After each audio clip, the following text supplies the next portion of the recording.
Okay, Assalamualaikum warahmatullahi wabarakatuh. Bismillahirrahmanirrahim. Okay, today for financial management courses, okay, what we have to learn today is topic risk and return. Okay, risk and return topic. What we have to learn in this topic, okay, okay.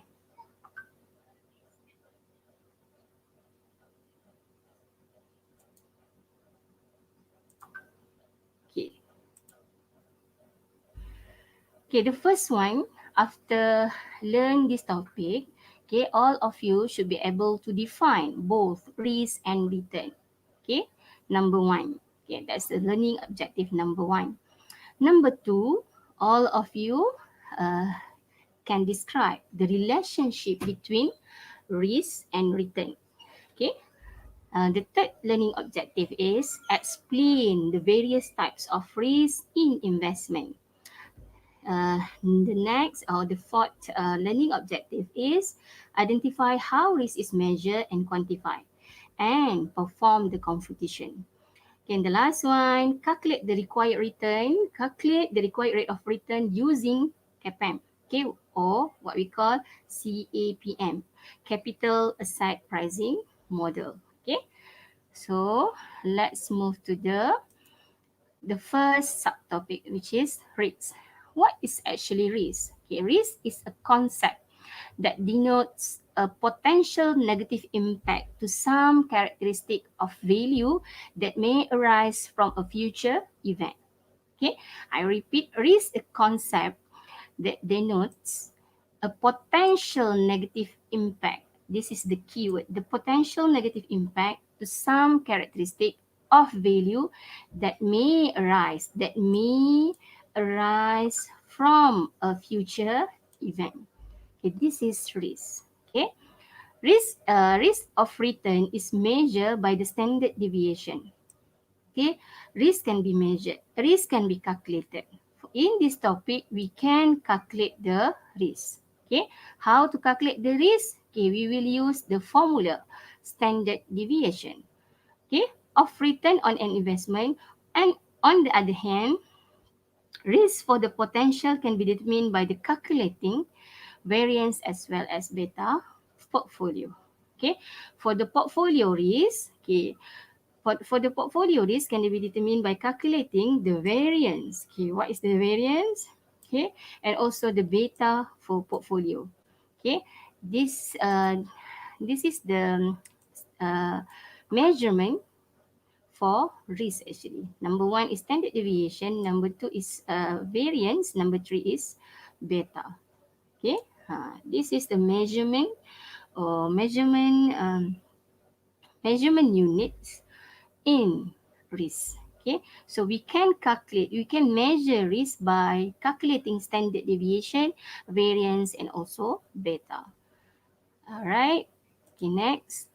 Okay, a risk. What is the investment risk? Okay, investment risk is related to the probability of earning of low or negative actual return. This is investment risk. Okay, kaitan untuk kita mendapatkan kemungkinan, keberangkalian untuk mendapatkan earning very low or negative actual return. Maksudnya dia dapat negatif atau sangat-sangat rendah dia punya pulangan atas pelaburan. That is a investment risk. Okay. Uh, this is a risk classification. Risk can be classified into two category. The first one is the systematic risk. The second one is unsystematic risk. Okay, what is systematic risk? Okay, systematic risk is market risk that cannot be reduced. Market risk cannot be reduced by diversification. Okay, so we cannot eliminate or we cannot reduce this risk because this risk is systematic. Okay, what the example of systematic risk? War and global recession. Okay, inflation also under systematic risk. We cannot eliminate the inflation. We cannot eliminate the war or global recession. Okay, kita tak boleh nak kata kita inflasi, now inflation rate in Malaysia is around 4%. Okay, we cannot say that our company can eliminate inflation risk in Malaysia. Cannot, because the inflation risk, the inflation rate, the war and global recession rate, this is falls under systematic risk that we cannot reduce, we cannot eliminate the risk. Okay, that's the first risk classification. The second one is unsystematic risk. Unsystematic risk. What is the unsystematic risk, guys? Okay, this risk can be diversified away when the number of securities in portfolio are increased. This risk can be controlled by business or by the company because they can be diversified away when the number of security in the portfolio are increased. Okay, for example, a risk of an individual company, for example, company facing lawsuit. Okay, bila company dikenakan tindakan mahkamah, tindakan undang-undang, baik, macam mana nak mengurangkan risiko tersebut apabila company itu sendiri ada dia punya security, dia punya tahap pematuhan dalam undang-undang dan tak kisah pun dalam apa-apa sekalipun sangat tinggi. Itu dia kata number of security in portfolio are increase. So bila dia mematuhi segala undang-undang, so dia akan dikurang, maksudnya risiko untuk mendapat facing a lawsuit tu sangat rendah lah. Maksudnya kita boleh eliminate atau kita boleh kurangkan. That's unsystematic risk. Okay, for example lagi mungkin kilang terbakar, fetch ribbon. Okay, fetch ribbon, how we can reduce the risk of fetch ribbon? Okay, maybe we can increase our security, our fire security. Okay, kita akan increasekan kita punya tahap keselamatan dari segi kebakaran. So pastikan semua sekali memang ada plan kebakaran, ada exit plan. Okay, macam mana kalau berlaku kebakaran, okay, what happens, semua fire extinguisher, semua alat-alat keselamatan semua masih lagi dalam masih lagi dalam keadaan yang baik, okay, bukan expired. So semua tu akan menyebabkan risiko kilang terbakar tu akan berkurang ataupun tak ada langsung. Okay, that's example of unsystematic risk. That's why unsystematic risk we can eliminate or we can reduce the risk. Okay, class, next. Okay, this is a type of investors. This is a type of investor. Okay, we have three types of investor. Okay, if you want to become an investor, so you have to consider these three types of investor. Either you want to be a risk averse investor, risk seekers investor, or risk neutral investor. Okay, what's the first category? Risk averse investor. Those who are very careful in the risk. Okay, who are very careful with the risk they are facing. The investment we only make if they are certain of sufficient return. Dia sangat berhati-hati. Okay, dia sangat berhati-hati dengan risiko yang dia yang dia akan hadapi lah. So dia hanya akan melabur sekiranya dia pasti dia akan dapat return yang cukup, sufficient return. That's risk averse investor. The second type of investor is risk seekers investors. Seek the risk. Okay, okay, so this type of investor those who enjoy taking risky investment. Okay, they like high risk investment. Okay, regardless of whether their investment will give them appropriate return or not. Tak kisahlah return to investment tu boleh bagi return yang cukup ataupun tak. Okay, because of this type of investor enjoy taking risks. Right. So the third one is risk neutral investor. These types of investor is fall below between risk averse investor and risk seekers investor. Dia dekat tengah, moderate, in average. Okay, that's why we call risk neutral investor. Those are not particularly concerned on the risk as long as they are guaranteed some return. Dia tak kisah sangat terhadap risk, okay, as long as dia dapat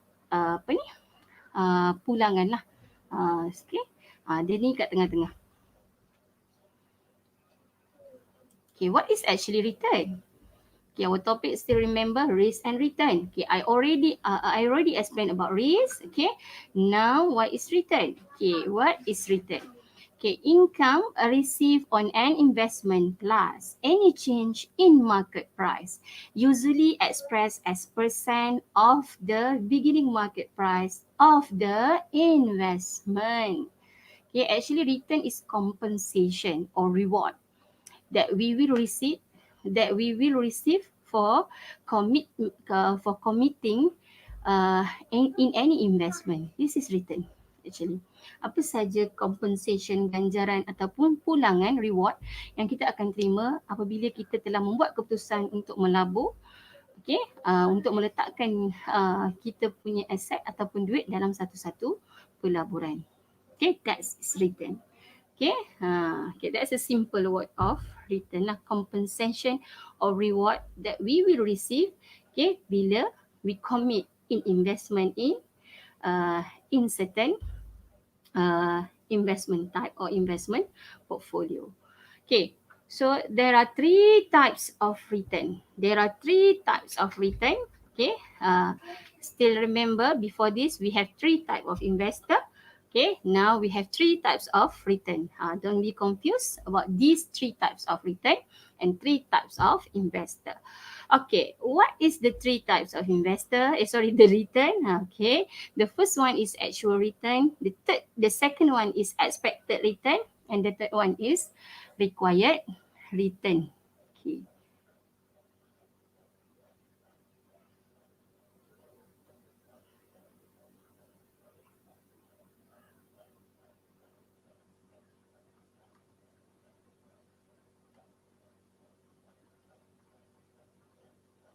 Okay, what is actually actual return? Actual return, that's the actual return that we will receive. For example, we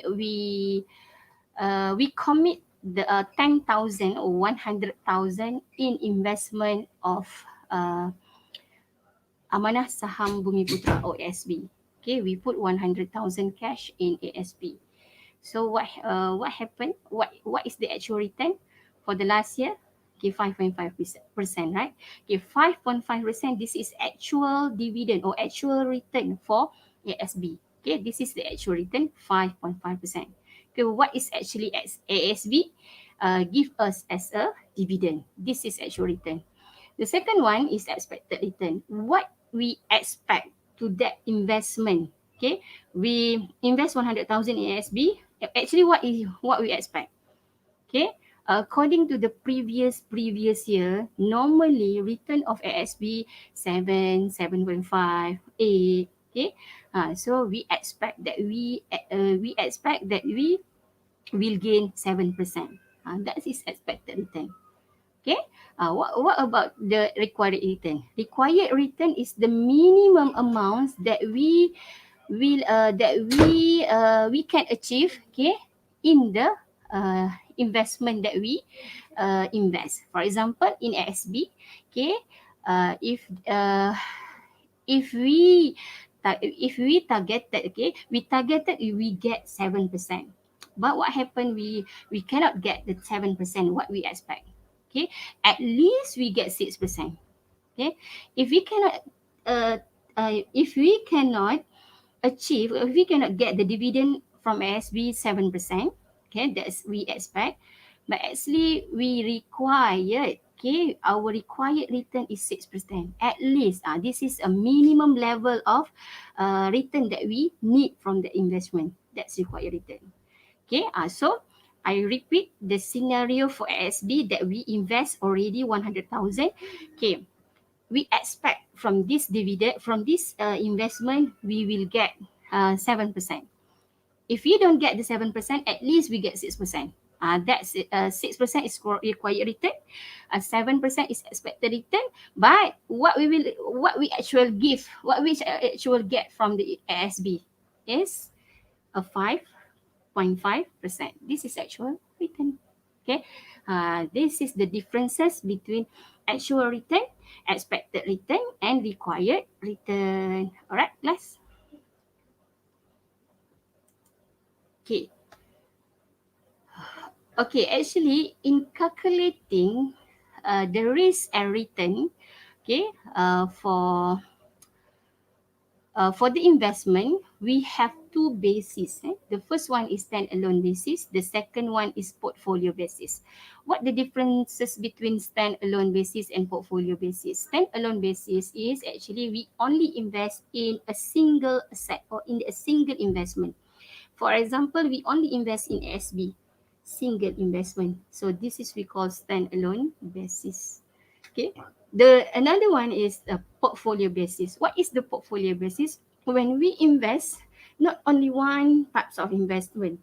We invest in ASB 100,000, and maybe invest in ASB 50,000. We invest in another unit trust. Okay, for example, Interpack Dana Safi. Okay, Datuk Dr. Nazrihan, dia punya apa ni, fund manager dia 30,000 we put in Interpack Dana Safi, and also we put in bond. Okay, bond market. Okay, in bond market, which is 20,000. So 50,000 in ASB, 30,000 in equity fund, DDNK, Dana Interpack Dana Safi, and another 20,000 in bond market. So this is we call portfolio basis. Okay, we are not investing in only one type of asset. Or type of investment. We invest in the various type of investment, or at least we have two or three uh, different different of investment. Okay, SB unit trust, SB actually also falls under unit trust. Okay, but the name is Amanah Unit Amanah Saham Bumi Putra. But Interpack Dana Safi is also one of the example under unit trust, but the name of fund is Interpack Dana Safi. Okay, which is the fund uh, is managed by Datuk Dr. Nazrihan lah.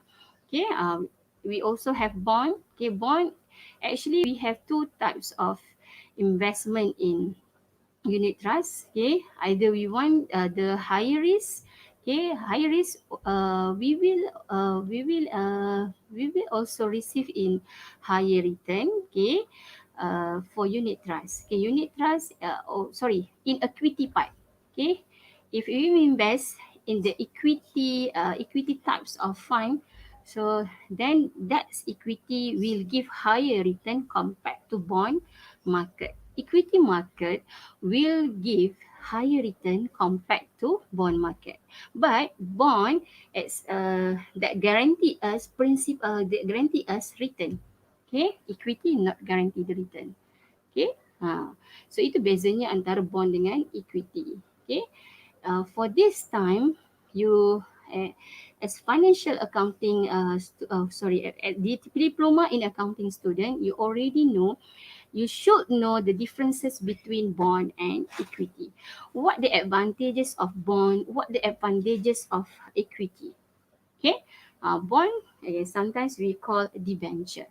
Okay, bond, we confirm when we get the bond, when we purchase the bond, we confirm we'll get the principal return from that bond. Equity, we cannot this based on the profit of the equity. Okay, for example, equity shares, saham. Okay, bila ada keuntungan, baru syarikat akan bagi profit lah, dividen dalam bentuk dividen. Tapi bond, untung ke tak untung, dia tetap kena bayar lah. Okay, company tetap kena bayar seperti apa yang dijanjikan. Cuma what the difference between bond and equity? Equity, semakin tinggi dia punya profit of the business of the company, they will get, kita akan dapat dividen yang tinggi. Dia boleh tinggi lah, dia boleh pergi yang kepada yang tinggi dan tinggi lah. Tapi kalau bond memang dah stated at the agreement ataupun dekat dia punya sijil bond tu lah, berapa dia punya return, dan confirm dia akan dapat return tersebut. So dia adalah dia punya pro and cons dia antara equity market dengan bond market lah. Okay, so let's look at the example here. Okay, now we focus, or we move to the calculation part. Okay, now example, share is a stock, saham, share company A. So this is the probability for company A, for share A. So expected return give probability 0.05. Maksudnya apa probability ni adalah kemungkinan untuk dia dapat negatif 10% return tu adalah 5%. Tu maksud probability tu. Kemungkinan untuk dapat 15% return tu adalah 25%. The actual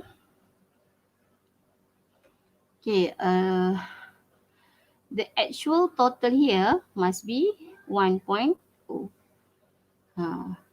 Okay, so this is the expected return from each probability of condition. Okay, maybe the first one is maybe the economic condition is very worse. Okay, when 30% economic condition is very good, boom economic condition, and 20% maybe in average economic condition. So this is the variability of expected return according to their economic condition, according to their probability. Okay, what is the question? Okay, okay. This is actually the definition of portfolio. I already explained to you before. A portfolio is collection by investment held by an institution or private or individual. Okay, dia boleh datang daripada institusi ataupun daripada individu lah. Okay, the collection of investment maksudnya dia bukan invest dalam satu tempat je. Okay, why? Kenapa why portfolio? By splitting the investment into the different type of financial security. Different type of financial security yang ada cakap lagi lah, pergi dekat bond, pergi dekat equity. Okay, so apa yang dia akan dapat, the potential risk can be, investment can be reduced.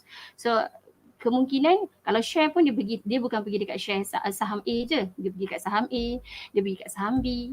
Okay, dia pergi dekat bond. So bila ada different type of financial security ni, what happen? So kalau salah satu financial security tu drop ataupun dia rugi, okay, so what happen, kita ada lagi dua lagi boleh cover lah. So that's why the very important to do in investment is portfolio. Okay, we can diversify our risk and also return. Okay, bila kita memilih portfolio investment lah. Okay.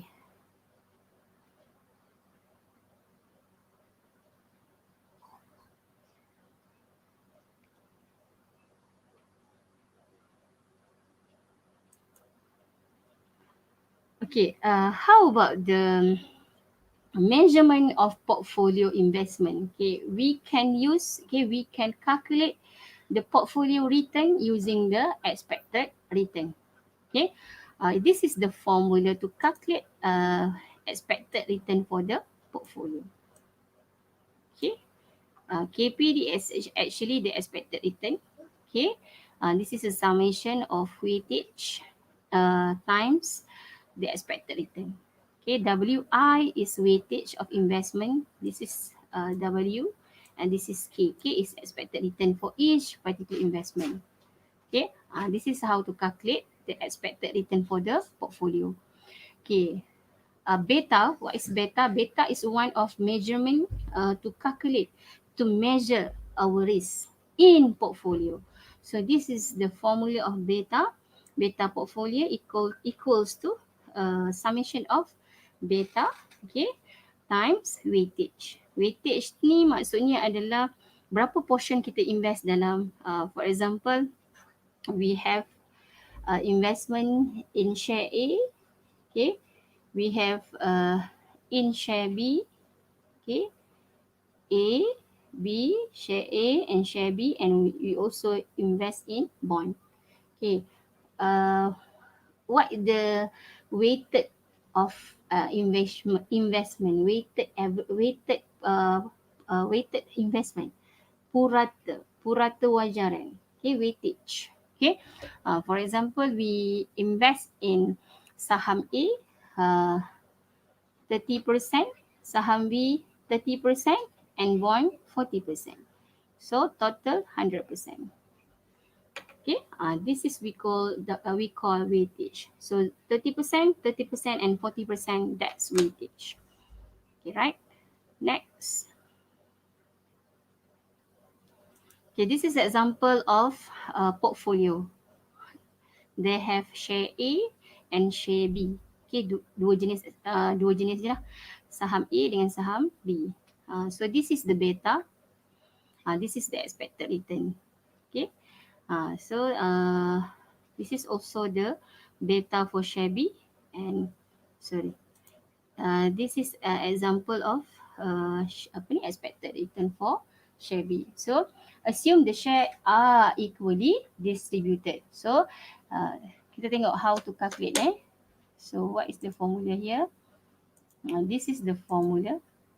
Okay, summation of expected return, summation of weightage times return. So where is the weightage? Okay, weightage. Now we calculate the return first. How to calculate return? Okay, let's assume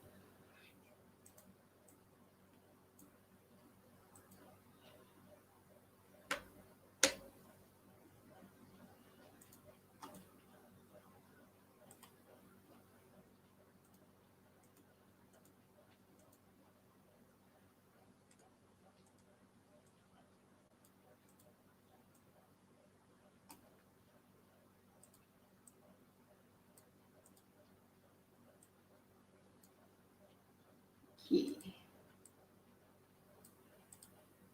How to calculate return? Okay, this is the formula of return here.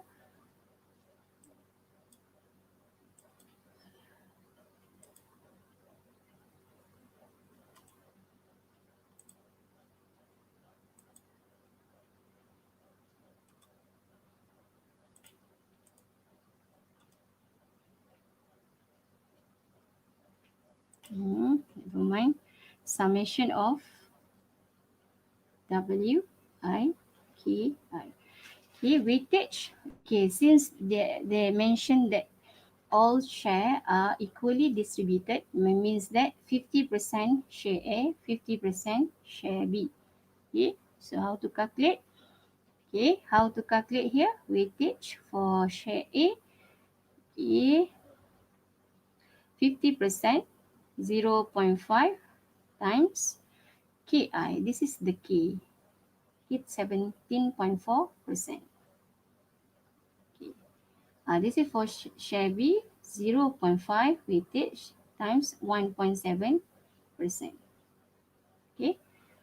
Total up this and also this here. Okay. How much? We will get 8.7%. 0.85%. You can calculate, you can check now the calculation. Okay, so the expected return. Okay, what happened? Okay, the expected return we have to total up lah. This is summation, jumlahkan dia. 8.7% plus 0.85%. So that will be equal to 9.55%. Okay, this is the answer of expected return for this portfolio. Okay, the second one, what we have to do is beta. Okay, beta for the portfolio. So how to calculate beta? Okay,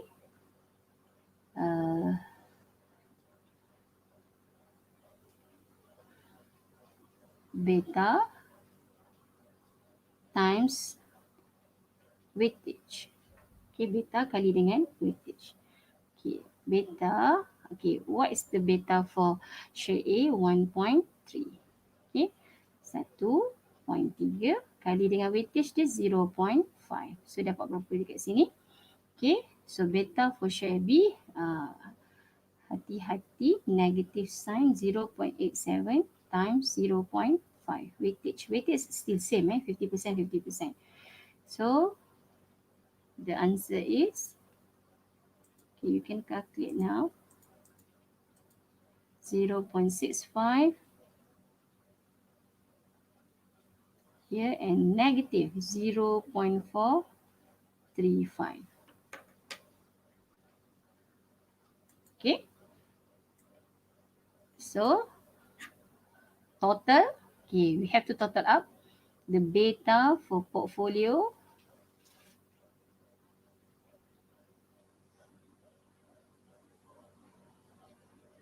This is the beta for portfolio. Okay, 0.65 plus 0.435. So beta for this portfolio is 0.215. Okay, done our calculation for beta. So this is beta portfolio. This is the risk of this portfolio, 0.215. And return of this portfolio is 9.55%. Right? Okay. So when we want to make a decision for the portfolio, maybe you are given the portfolio one or portfolio A and portfolio B, okay, or portfolio one or portfolio two. So then you can compare which portfolio is given more return and also lower risk. Okay, so beta we will choose the lower one because beta is measuring the risk. So of course, when we measure the risk, the lower risk is better. The lower beta is better. In measuring return, of course, we will choose the higher return, right? That's to do the decision for that investment in portfolio. Okay, next. This is for CAPM. Okay, what is the CAPM? Capital Asset Pricing Model is a model that describes the relationship between risk and expected return and is used in the pricing of risky securities. Okay, they already have a formula given. Okay, so this is the formula KIDSF. Is actually return that we have to calculate using CAPM or using Capital Asset Pricing Model or CAPM. Okay, so what is the KRF? This is the KRF, risk-free rate of return. Okay, how about KM? The market portfolio, the expected return for the market portfolio. And what is B? B, of course, beta. Beta of the individual security. All right. Okay.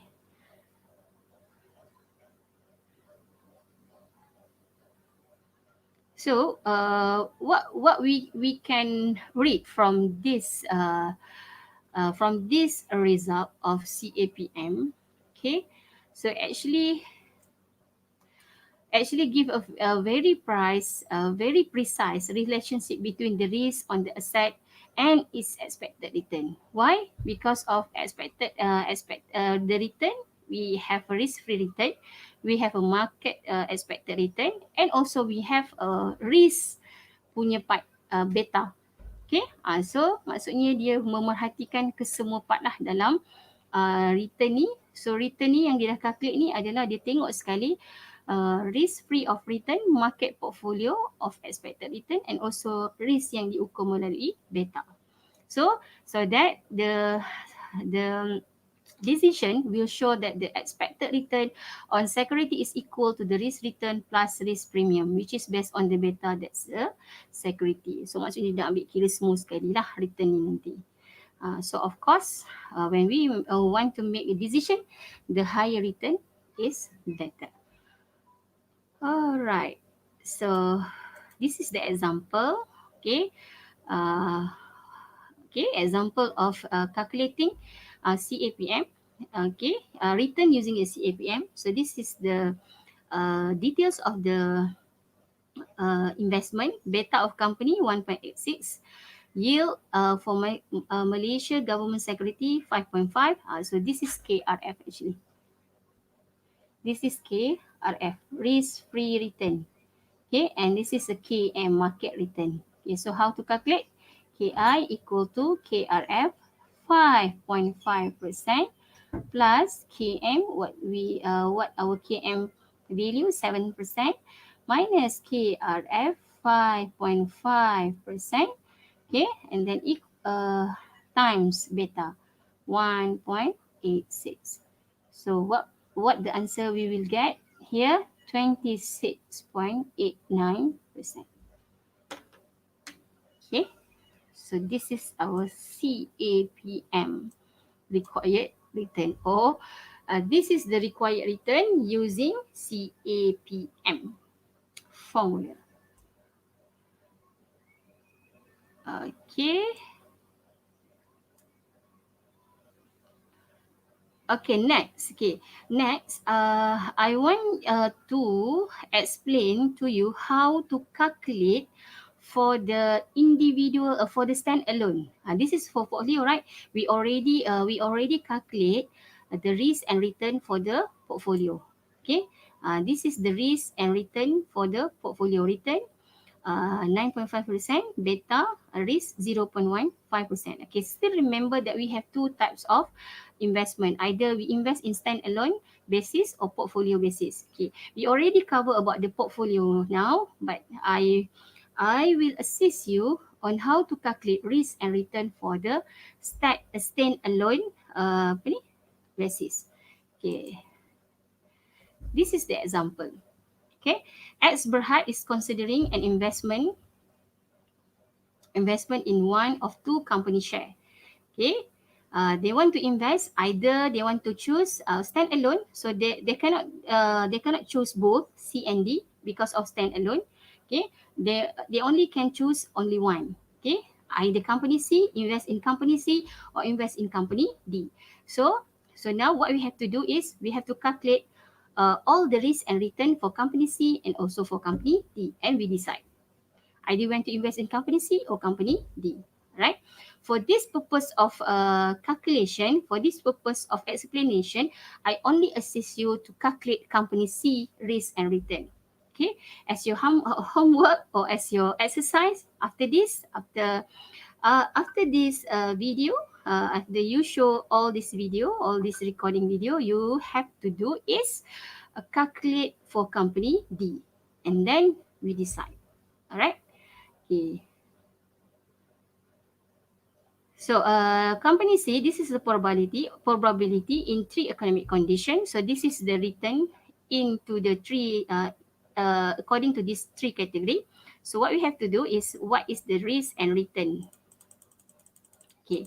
So, this is the answer. So, step one, for company C, I only show you for company C. So, I leave in black for company D. Is your task to fill in company D. Okay, this is the formula of calculating the return for company C. Okay, this is the formula. Return equal to summation of probability times return. K is return. So, P times K. So that's why we arrive in the third column here. Okay, the third column, this is the column, the answers column. Okay, what should be the answer here? Okay, P times K. Okay, 0.3 times 11%. So that's, okay, what is the final answer? 3.3%. Okay, same goes to the next probability, 0.4 times 15%, then we get 6%. Okay, the last probability, 0.3 times 19%, then we get 5.7%. So what we have to do is total up all this expected return. 3.3 plus 6 plus 5.7. Then we get 15%. So this is the return for company C. Okay, this is the return for company C. What we have to do is you calculate in company D. Okay, so I just put the answer, but this is not the correct answer. I just put the answer. Okay, maybe 16% or 18%. 18% here. So according to the return, when we only calculate the return and we want to decide the either we want to invest in company C and company D, of course we choose company D. Why? Because higher return 18% compared to company C 15%. This decision when we only consider the return aspect. Okay, but we have another uh, consideration which is risk. Okay, so how to calculate risk? How to calculate risk? Okay, so we will use the written answer that we'll get before this previously, which is 15% here. 15% here. We will um, transfer this answer to the next standard deviation or calculating the risk for this company C. So how to calculate the risk? Okay, this is actually the formula of standard deviation. Okay, square root of summation ki, okay, return minus return, times probability. Okay, so that's how to calculate 0.3 P. Okay, before that we have to settle this first. Return, minus average return. Return for this probability minus average returns that we get this answer before this in the previous slide. 15% is the average return for this investment, 15. So return for this probability is 11% minus average return 15%. Okay, kuasa 2 equal to 16. Okay, the power of 2 equal to 16. So what we have to do is we have to times 0.3. Okay, where this figure come out, 0.3 is from the probability here. Okay, probability. Because the formula is K minus average, return minus average, okay, and then times probability. So for the first economic condition, we get 4.8. Same goes we do to the next probability, the next economic condition. For 15 minus 15, okay, times 0.4, so that's we get 0. Okay, the last economic condition, 19 minus 15%, okay, and then times 0.3, okay, equal to 4.8. Okay, what we have to do is, we have to add all of this answer for the risk of each economic condition. And then we total up. So what is the answer? 9.6%. Okay, this is variance. This is we call variance. Remember another the measurement that we can use to calculate the risk is actually variance, standard deviation, and also beta. So this is a variance. So how to convert the variance to standard deviation? We have to standard deviation, we have to square root, 6.6 and 9.6. So then we get 3.098%. Okay, we have percent here. Okay, so this is the risk for company C. Okay, how about company D? How about company D? Okay, so I just put here the answer of company D, but this is not the correct answer actually. I just want to shows to you, explain to you how to make a decision when we have a standard deviation or when we have a risk of another shares. Okay, for example here, company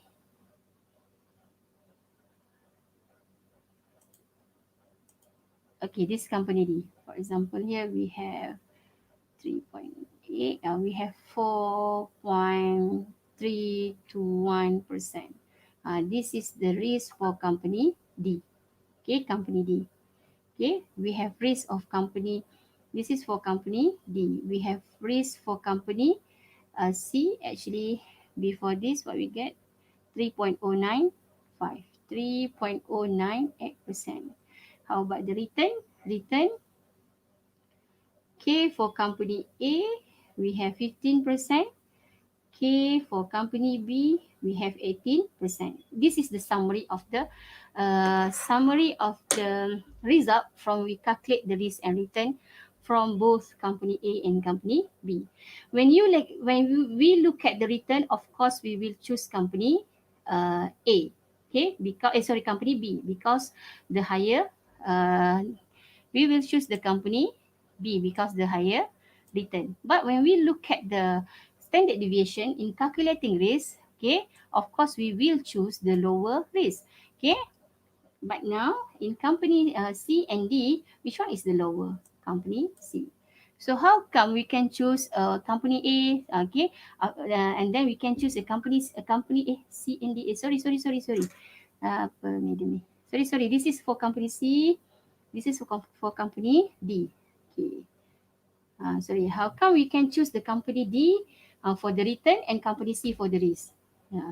We cannot do this. Okay. How to settle this situation? So these kind of problems, okay, to make only one decision, either company C or company D we want to invest. So that's we have to calculate coefficient of variance. That one we have to calculate coefficient of variance. Okay, so this is actually, they already have the answer here. Okay, so 4 point plus, okay, this is the answer actually for company D. Okay, they already calculated this. That's the answer. Okay, so we compare now. Okay, how to make a decision when we are confusing either we want to choose company C or company D. So that when you calculate the coefficient of variance, so what is the formula of CV is standard deviation divided by risk. Standard deviation divided by return. Okay, so 3.098 divided by 15, so we get 0.292653 for company C. For company D, okay, 4, dia punya risk adalah 4, okay, divide by dia punya return 20, tadi madam letak je 18, okay, the actual return is 20, so divide, so dia dapat 0.2. So how to make a decision to this CV? Okay, CV, how to make decision according to this CV is actually the lower CV is more better, because when the lower CV, the probability to get the return is more, what we call, dia lebih mudah tercapai. Okay, maksudnya dia lebih bila the lower the CV, the probability to achieve the expected return is more easier. Dia lebih mudah. Okay, the lower CV means the probability to get the expected return is more easier. Okay, maksudnya dia lebih mudah tercapai lah dia punya dreams tu. Okay, impian tu. Okay, compared to the higher CV. So, which one is the lower CV, class? Of course, company D. So, what we have to do? What is the decision now? Of course, we choose company D to invest. Alright. Okay. I think I should give. Okay. Please screenshot this question. You have to do the company D. Walaupun you dah ada jawapan, tak apa. I want to look how to prepare the answer. Okay, do the working. Okay, like this.